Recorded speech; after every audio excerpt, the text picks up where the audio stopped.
আমাদের হায়দ্রাবাদ সফরের দ্বিতীয় দিন শুরু হলো মন্দির দর্শন দিয়ে। শ্বেত পাথরের তৈরি বিড়লা মন্দির। ভেতরে ভিডিওগ্রাফি নিষেধ, তবে ভেতরটা খুবই শান্তিপূর্ণ জায়গা। বেলা বাড়লে পাথর বেশ গরম হয়ে পড়ে, এজন্য সবার প্রথমেই এই মন্দির দিয়ে শুরু করলাম। ভাই হসপিটাল থেকে ছুটি পাবে না, তাই আজকের সম্পূর্ণ সফরে আমাদের গাইড করবে এই পুঁচকি অদিতি। বিড়লা মিউজিয়ামটা মন্দির থেকে ওয়াকিং ডিস্টেন্সে হলেও এখানে শো দেখার ইচ্ছা হলো না, কারণ কলকাতাতেও আছে। তাই এখানে বাইরে থেকেই একটু ফটোশ্যুট করে চললাম নেক্সট ডেস্টিনেশনে। হায়দ্রাবাদ মেট্রোতে চড়ার আমরা একটা এক্সপিরিয়েন্স করতে চলেছি। মেট্রোর টাইমিংটা কিন্তু বেশ পারফেক্ট এখানে।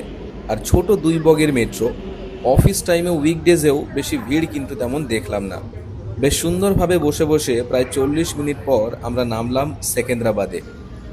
এখানে নেমেই খিদেটা এত বেড়ে গেল যে বেশি বাদ বিচার না করে ঢুকে পড়লাম। সাউথ ইন্ডিয়ান থালি নিয়ে কি দুঃসাহসিক কাজ!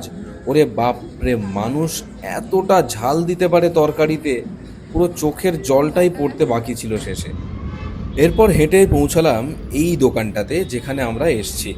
দোকানটা বন্ধ, দুটোর পর খুলবে। অপোজিটে এসি দোকান দেখে ঢুকে পড়লাম। এখানে ডিজিটাল স্ক্রিনে নিজে থেকে অর্ডার প্লেস করা যায়, যেটা অদিতি আমাদের শিখিয়ে দিল। আর সাথে একটা আইসক্রিমের ট্রিট।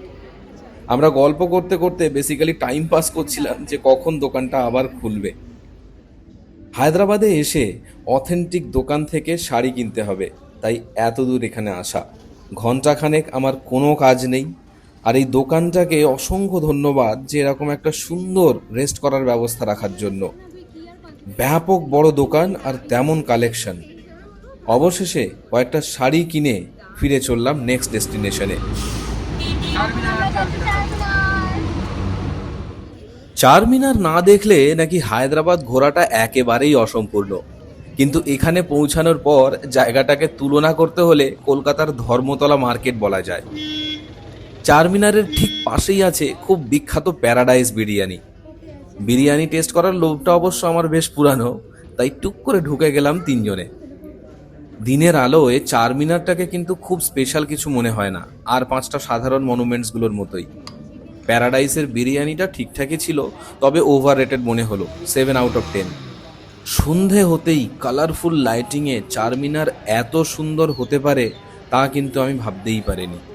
প্রায় মিনিট পাঁচেক শুধু এটাকেই দেখছিলাম। নবাবে আমলে কি জৌলুসটাই না ছিল। এরপর সন্ধ্যাবেলার মার্কেটে চলে গেলাম মুক্তো দেখতে। এখানে নাকি মুক্তো খুব ফেমাস, তবে বন্ধ ঝিনুকে যা থাকে তাকে মুক্তো কেন বলে তা বুঝি না। এরপর চারমিনারের কাছেই আর একটা খাবার দোকান, মিলন জুস সেন্টার। ভীষণ বিখ্যাত দোকান এখানকার, অল টাইম ভিড়। বিভিন্ন রকম ফল আর দুধ দিয়ে মিশিয়ে দারুণ টেস্টি আর হেলদি সব আইটেমস বানিয়ে রাখা। এদের এত সেল, অ্যাপ্রক্সিমেট ক্যালকুলেশনে শুধু ইভিনিংয়েই বোধহয় 1.5-2 লাখ টাকার ইনকাম। Business idea. এরপর চারমিনার মার্কেটের বিভিন্ন রকম দোকানে ছোটোখাটো কেনাকাটা। কত রকমের চুড়ির দোকান, রিজনেবল সব দাম। কয়েকটা সুভেনির না নিলেই নয়, তাই নাম খোদাই করিয়ে 3টে পেন নিলাম। খুব ইউজফুল অবশ্য নয়। আমাকে আবার জোর করে নিয়ে গেল পাঠানি ড্রেস পরাতে। এই কালো রঙের ড্রেসটা কেনা হলো, অবশ্য এখনো পরা হয়নি, সঞ্চি গিফট করেছিল। পাশেই সবজি বাজার, দারুণভাবে সবজিগুলো সাজানো। সবজি কেনা হলে এখান থেকে বাড়ি ফিরতে অটো বুকিং করতে কিন্তু খুব বেগ পেতে হলো। অফলাইনে প্রচুর দাম বলে। শেষে একজনকে পাওয়া গেল, জেমস বন্ড একেবারে।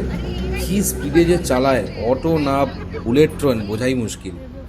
সুস্থ স্বাভাবিক অবস্থায় পৌঁছে দিল বাড়িতে। বাড়ির কাছের একটা দোকানে ডিনার সেরে নিলাম, কারণ এত রাতে রান্না করার মানেই হয় না। আবার স্পাইসি খাবার খেয়ে জিভ দিয়ে স্পাইস ঝরাতে ঝরাতে শেষ করলাম আমাদের হায়দ্রাবাদের দ্বিতীয় দিন।